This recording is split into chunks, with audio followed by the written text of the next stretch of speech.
Ankleshwar industrial development society દ્વારા સંચાલિત Shrimati Jayaben Modi multi speciality હોસ્પિટલના જેબી મોદી કેન્સર સેન્ટર ખાતે તારીખ 13 ઓગસ્ટ 2024 મંગળવારના રોજ માનનીય શ્રી રાજેશ કુમાર શ્રીવાસ્તવ, મેનેજિંગ ડાયરેક્ટર અને ચીફ એજ્યુકેટિવ ઓફિસર સજ્જન ઇન્ડિયા લિમિટેડ અને માનનીય કિરણબેન ખેરુકા, બોરોસિલ રિન્યુએબલ લિમિટેડના વરદ હસ્તે કેન્સર સેન્ટરના નવીન ઓપીડીનું લોકાર્પણ કરવામાં આવ્યું હતું.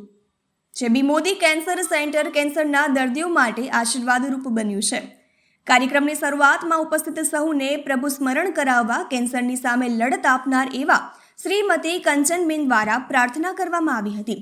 પ્રાસંગિક ઉદ્બોધનમાં શ્રી સુભાષ પટેલે જણાવ્યું હતું કે અંકલેશ્વર ઇન્ડસ્ટ્રીયલ ડેવલપમેન્ટ સોસાયટી દ્વારા ભરૂચ જિલ્લાના સર્વાંગી વિકાસ માટે આરોગ્ય, શિક્ષણ અને રમતગમત ક્ષેત્રે અનેકવિધ પ્રવૃત્તિઓ દ્વારા 1 લાખથી વધુ લોકોને લાભાન્વિત કરવામાં આવે છે.